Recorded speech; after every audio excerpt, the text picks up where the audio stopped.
In this video, I want to talk you through the 5 most common newbie running mistakes and show you some ways to avoid them. Now, mistake number 1 is not warming up, and this is the most common newbie mistake. People go out cold and just try to wing it. And this is actually a very bad idea, because when you're not prepared for your run, you're going to put your body under all sorts of stresses and strains that it's not used to right away. So it's like going from a standing start in your car to trying to get to 0 to 60 in about 2 seconds. You're not going to be able to do it, especially if the engine is cold, it's a cold winter's day, that sort of thing. And it's the same with your body. And the problem is, of course, if you go out cold, if you haven't warmed up, it can lead to a number of different injuries. Most commonly are strained or torn muscles, especially the hamstrings. It can lead to sprains. It can lead to torn ligaments and cartilage. It can cause injuries to your bones and joints. And all of these injuries can lead to inherent weaknesses in the future. And of course, these are injuries that can have long-lasting effects. You might be unable to go for a run for weeks or even months, and then you might perhaps decide to give up on the whole idea of running altogether, which would not be a very good thing.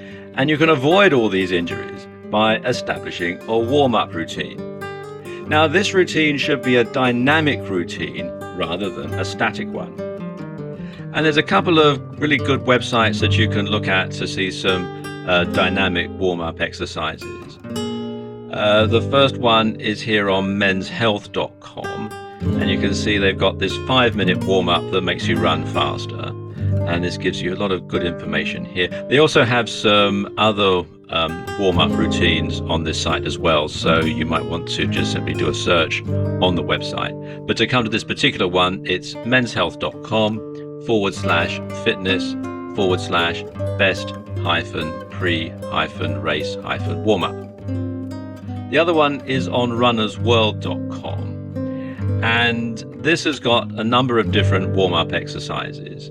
You can see they recommend 5 different exercises: hip flexor stretches, leg flexor stretches, leg extensor stretches, plantar flexor stretches, and hip extensor stretches. And you can see they've got diagrams and instructions here, and also come to the top here, they've got a video that shows it being demonstrated. And the site is runnersworld.com/the-5-body-five-shop/5-exercises-2-before-every-run. And it's /slide/1.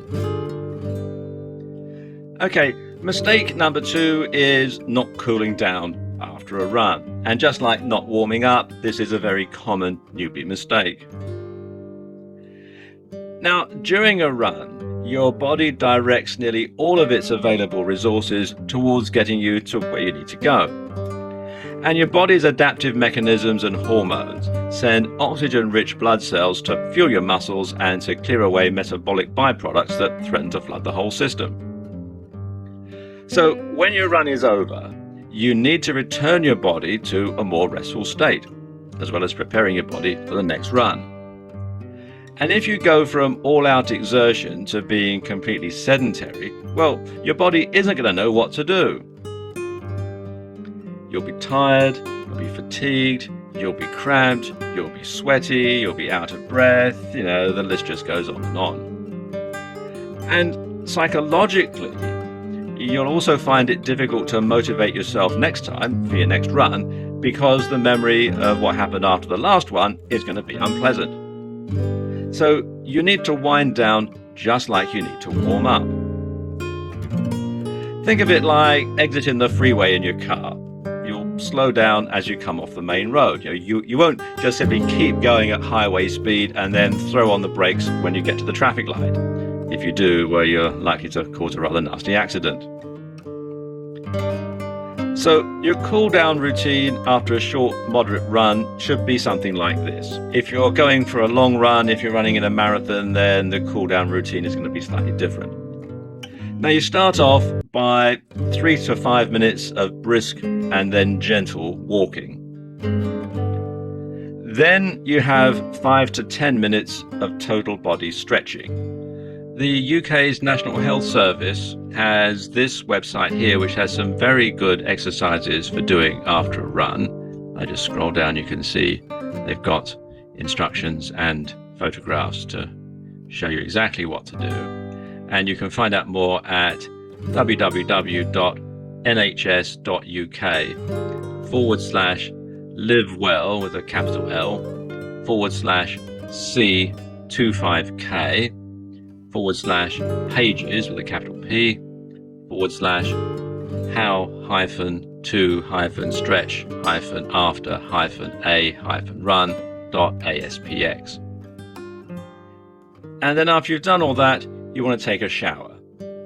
Now don't make your shower too cold because that could cause your body to go into shock. So you want to have it, sort of a tepid type of shower really. Okay, mistake number 3 is trying to do too much too soon. And this is, again, a very common mistake. You know how it is. You're watching TV coverage of the New York Marathon or the Olympic Games and you think, yeah, I'd like to do that. And you've just started running, or maybe you've been running 1 or 2 times a week for a couple of months. So you go out and you sign up for your local fun run and you think, yeah, this will be great, this will be good, I'll be able to do this, no problem at all, it's a walk in the park, or it's a run in the park anyway. Only to find yourself finishing last, best case scenario, or having to pull up because you're exhausted or worse still, injured.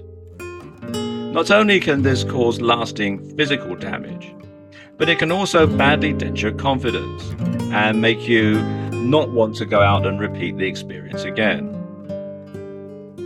So if you're going to run in the New York Marathon, or any long distance race really, you need to start training at least a year beforehand. So you want to build yourself up slowly. Go jogging before you start running, and then run slightly longer distances every time, till eventually you're able to cover the full distance of a 5K fun run or the full distance of a marathon. Now, most importantly, you need to rest between runs. And lots of people don't do this when they're just starting out. They decide that they're going to just go at it over and over and over again. But it is actually very important that you rest between runs, because this will give your body time to repair and recover. So if you're a newbie, don't go out and run every day, because your body does need the time to recover, to rebuild your muscles, and your whole system needs to recover. So you don't want to go out and run or do rigorous exercise every day when you're just starting out. Okay, mistake number 4 is not keeping track of progress. And you should run a bit further every time, like I was just saying. But if you don't know exactly how far you've gone, how will you know if you're making consistent progress? Now, I suppose the easiest way is to wear a pedometer if you're running on the road, or simply count the laps if you're going around a track, or if you're running on a treadmill, you can keep track of things this way. You can also have a stopwatch to keep track of your best times.